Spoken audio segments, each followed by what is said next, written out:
O Brasil está chocado com a separação de Zé Felipe e Virgínia.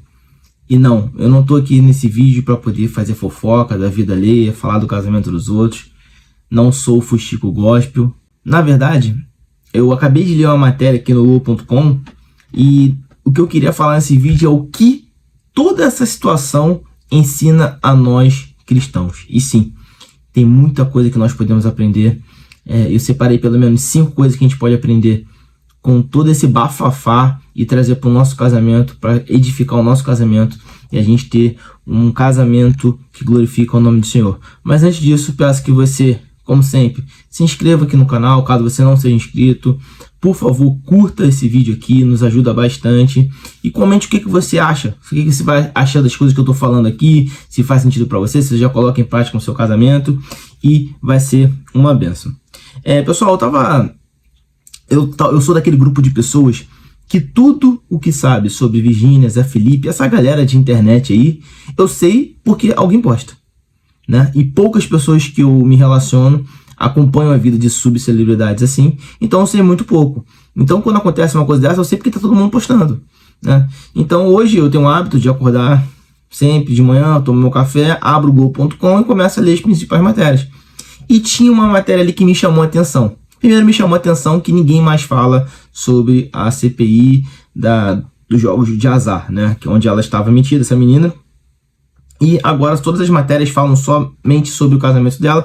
E tinha uma matéria que estava assim: confira os bastidores do fim desse casamento. Eu comecei a ler a matéria, que é essa matéria aqui, né? E ali tava uma série de coisas. Eu fiquei lendo aquilo, eu fiquei assim, chocado. Eu falei, cara, realmente a gente não sabe a fórmula de um casamento dar certo, né? Mas a fórmula do fracasso, ela é muito... Isso se essa matéria for verdadeira, tá? Mas assim, eu tô pegando o gancho porque eu conheço muitos casais que sofrem pelos bastidores, suposto bastidor, né? Do fim desse casamento, que sofrem com isso.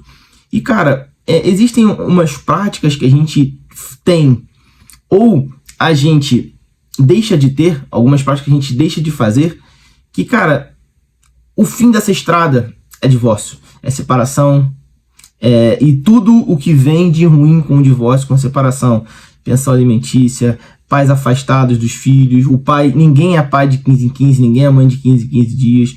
Então existem algumas coisas que a gente precisa ter como uma prática diária na vida de um casal, para que a gente possa ter um casal durável e saudável. Porque muitas das vezes as pessoas pensam apenas em durar um casamento. E sim, é bom ter um casamento, deve ser uma benção. Vou fazer 10 anos de casados agora, deve ser uma benção fazer 30, 50 anos de casados. Mas melhor do que ter um casamento durável é ter um casamento saudável. E um casamento saudável, ele diariamente precisa ser regado com algumas práticas. Eu tenho aqui 5 regras de ouro que, lendo essa matéria, eu escrevi, que eu falei, cara, eu preciso passar sobre isso aqui. Primeira coisa, irmãos, tenham um tempo juntos de oração. Casamento, ele começa a dar errado quando os dois ou um deles acredita que no flow dá para seguir o casamento. Então, basta eu acordar, seguir meu dia ali, que as coisas vão acontecendo. Não é assim. Essa é uma visão deturpada do casamento. O casamento, ele precisa ser regado todos os dias, com atitudes intencionais. Você, marido, você precisa ser um marido intencional no seu dia a dia em relação à sua esposa e à sua família. Você, mulher, você, esposa, você precisa ser intencional nas suas atitudes do dia a dia, para que o casamento de vocês não vá a ruínas. E, irmãos, assim, o casamento, ele tem tudo para dar errado. Porque é uma vida, são duas pessoas morando junto. Muitas das vezes essas duas pessoas têm vidas totalmente separadas no seu dia a dia, com problemas singulares, só que eles têm uma vida junta. E eles são um só, né? Diante do que a palavra de Deus diz, é um só, e uma só carne. Então esses problemas, uma vez que somados, desgastados dentro da vida de cada um, somados às coisas que uma convivência a dois já gera num casal, isso aí começa a gerar crises na vida de um casal. Então, a única forma que tem disso passar batido na nossa vida, a gente conseguir sobreviver, a essas pequenas crises diárias que a gente tem, pequenos divergências, pequenos estresses, conflitos diários, momentos de pressão diárias, a gente só consegue vencer isso com jejum, com oração, com uma vida de oração. Então, o mínimo que você pode fazer no dia a dia com o seu cônjuge é você parar em algum momento do dia e você orar com ele, orar coisas específicas, orar problemas específicos que vocês possam vir a ter dentro do casamento de vocês, vocês orarem pedindo a Deus sabedoria por algumas fraquezas que vocês têm, por pecados que vocês cometam, porque às vezes, com certeza sempre, a vida de pecado de um acaba influenciando na vida do casal, né? Na vida 2 do casal. Então é necessário que tenha essa cumplicidade, essa confissão de pecados um para o outro, para que vocês juntos possam orar e se blindarem. Então é imprescindível que você tenha a sua vida de oração sozinha, você, a sua busca, o seu secreto, você e Deus, mas também a sua vida de oração junto com o seu cônjuge, tá? Então essa foi a regra número 1. Regra número 2, essa aqui é nossa: protejam a sua intimidade. Parem de ficar com esse negócio de ficar expondo tudo da vida de vocês na internet para familiares. Tem pessoas casadas que não cortam cordão umbilical com os pais. Então, tudo que eles vivem na vida 2 eles estão expondo para poder um terceiro, para um pai, para uma mãe, para um irmão, para um amigo. Eu conheço casais que todo final de semana trabalharam ali a semana toda, chega o final de semana, vamos curtir a vida 2? Não. Vão sair entre amigos. Amigos, por favor, protejam a intimidade de vocês. Em tempos de rede social, é tentador você ficar postando tudo. Não estou dizendo que você não tem que postar nada, uma foto com seu marido, você não tem que postar em algum momento. Não, isso vai de cada um. Tem pessoas que são mais reservadas naturalmente. Existem outras pessoas que já gostam de postar um pouco mais, outras vivem até a internet, trabalham com a internet. Então, tem essa tendência de postar, mas filtrem a vida de vocês. Eu vi essa matéria, eu vi que tinha filmmaker que passava o dia todo na casa deles, babá, funcionários em si, social media, agente, produtor, maquiador, gente, dezenas de pessoas. Quando você tem uma vida exposta, tudo o que vocês fazem na intimidade de vocês é exposto. Então vocês têm brigas? Se você vive uma vida em exposição, as suas brigas vão ser expostas para aquelas pessoas que estão ao seu redor. Protejam a intimidade de vocês, protejam quem vai na casa de vocês, quem pisa na casa de vocês. Eu, particularmente, eu sou uma pessoa que, cara, nem funcionário eu gosto de ter em casa. Vários momentos da vida a gente já, tá na hora de ter alguém aqui para poder ajudar a gente em alguma coisa. A gente, graças a Deus, a gente tem condições disso. Só que não é algo que eu me sinto à vontade de chegar em casa, eu quero sentar na mesa e conversar com a minha esposa. Eu não quero ficar falando baixinho, com medo que a funcionária vai ouvir ali.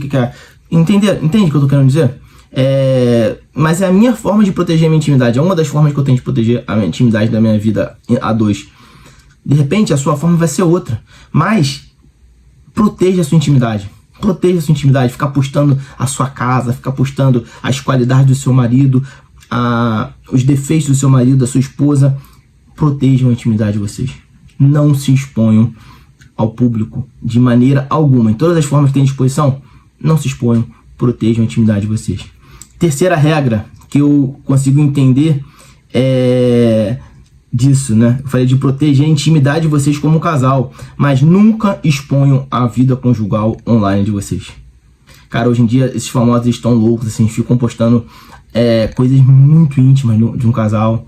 Gente, assim, eu fico vendo alguns famosos, assim, tem quadros na internet, ficam expondo parte íntima de parceiro, vida sexual de parceiro, vida financeira do casal.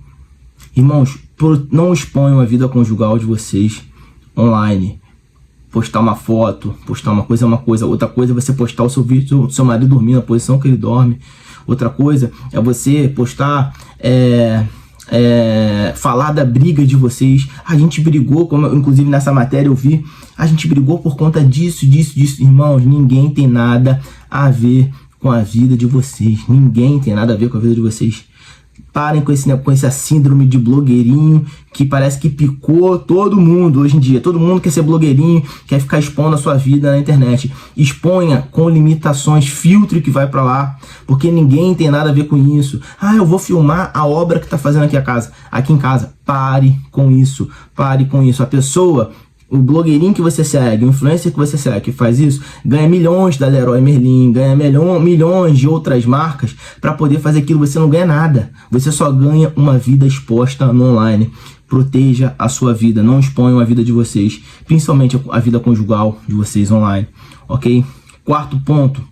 Honrem seus pais, mas priorizem. Uma vez que vocês se casam, a prioridade deve ser a família que vocês formaram e não a família que vocês vieram. E eu falo isso porque tem muitas pessoas que, como eu falei, expõem a sua vida para os seus pais, pedem conselho para os seus pais e seguem. Mulheres, sejam submissas aos seus maridos. E homens, amem as suas esposas, assim como Cristo amou a igreja. Amar e ser submisso é diferente de honrar. Então, evitem de ficar chamando familiares de vocês para dentro do casamento de vocês. Eles lá, os seus pais lá, você aqui, são famílias diferentes. Eles são os seus parentes. Eles têm um vínculo familiar com você porque vocês vieram deles. Mas o mais importante nesse momento é a vida de vocês, a vida conjugal de vocês, a família que vai surgir a partir de vocês. Então, saibam diferenciar isso. Para com esse negócio de toda refeição ter que ter seu pai e sua mãe na sua casa. Todo domingo eu vou almoçar na casa do meu pai e da sua mãe. Não é. Você tem que ir em alguns momentos? Tem, é legal. Não estou dizendo que você tem que abandonar. Mas todo domingo, tem aquele dia marcante que eu tenho que ir. Você vai, se der. Você vai, se a sua vida conjugal ela estiver equilibrada. Porque chegou sábado e domingo, como eu falei, lá dos amigos, né? Serve também para os familiares, pai e mãe. Você passou a final de semana toda, você na sua, seu marido na sua, trabalhando. Aí chega o final de semana, vocês têm que cumprir uma agenda familiar com seus pais, com suas mães? Ou é um momento, de repente, você pegar seu marido, você ir para um cinema, você pegar sua esposa, você ir para um teatro, você ir para a praia, fazer alguma coisa. Então, saibam diferenciar. E por último, essa regra aqui é uma regra que mudou a minha vida drasticamente quando eu entendi ela. Busquem conselhos de pessoas tementes a Deus. Sabe aquela amiga que você gosta, mas que não tem uma vida com Deus, não tem uma vida de oração, não tem uma vida de intimidade com Deus? Pede conselho para ela não. Pede conselho para ela não. Busque ter na vida de vocês homens ou mulheres de Deus que têm experiência com Deus, que têm uma vida com Deus, que já lutou batalhas estando na presença de Deus. Porque essas pessoas, sim, elas vão ter conselhos de Deus para sua vida. Porque, irmãos, hoje em dia tá fácil. Você chega pra uma pessoa, pô, tô passando um problema lá em casa, tá assim, assado. Ah, amigo, ó, se ficar te enchendo o saco assim, ó, divorcia. Tem um advogado aqui que pode até te ajudar nisso. Um homem, então, vai conversar com os amigos, pô, tô meio estressado, a mulher tá perturbando ali, tô passando uns problemas em casa. Ih, meu irmão, cheio de mulher na rua aí, vai buscar as mulheres, ó, esquece isso aí. Hoje em dia, os conselhos da maioria das que as pessoas têm para poder dar para nós são esses. Porque nós vivemos o tempo do divórcio, onde o divórcio está normalizado. As pessoas hoje romantizam esses textos aí de fim de casamento. Olha que lindo, como é que eles são sábios. Não. Inclusive eu li na matéria aí, a gente se separou para não passar uma crise. E quem disse que crise é algo sempre ruim? Quem disse? São nas crises que a gente cresce. Só que os casais, eles não querem crescer juntos, né? Eles pensam que apenas sucesso é financeiramente. Então eu tenho sucesso financeiramente, a gente conseguiu ter muito filho, temos dinheiro, a gente tem a vida de sucesso. Não. O sucesso muitas das vezes ele vem através dessas crises, esse momento de crise, momento de desconforto, momentos onde as coisas não estão indo bem. É ali que você senta, você amadurece como casal. É assim, porque ser casal num momento bom só, com dinheiro entrando, com sucesso, com fama, com seguidores, com influência, com um monte de coisa, é mole. Então, é importante a gente ter na nossa vida pessoas que nos deem bons conselhos, pessoas que chegam e falam assim, olha só, cara, que situação que você está passando no seu casamento, vamos fazer o seguinte, vamos orar junto, vamos fazer uma campanha aqui de oração, vamos jejuar, vamos buscar Deus, Deus vai reverter essa situação. Aí, se cerquem de pessoas assim, porque, irmãos, o casamento, ele é uma missão, ele não é um passatempo. Você não tá aqui, Jesus vai voltar um dia, então eu tô aqui com essa pessoa. Não. É uma missão. E toda missão, ela requer preparação, ela requer conhecimento, ela requer intencionalidade. Então, o que eu tô conversando com vocês aqui é o seguinte: quero que vocês possam trazer para a vida a dois de vocês essas 5 regras básicas. E eu tenho certeza que é básico mesmo, tá? Isso aqui eu não tô falando nada, não tô inventando a roda, não. Isso aqui são coisas básicas. Tenha tempo de oração com seu cônjuge. Proteja a intimidade de vocês. Não exponha a vida conjugal de vocês online. Honrem os seus pais, mas priorizem o cônjuge de vocês. Busquem conselhos de pessoas tementes de Deus. Vivendo essas 5 regras, irmãos. Eu não estou dizendo que a vida de vocês vai ser fácil, que vocês vão viver juntos 50 anos, não, porque isso depende de muitas coisas no casamento. Só que eu tenho certeza que vocês vão criar bases firmes e sólidas para um casamento durável, saudável e que glorifica o nome do Senhor.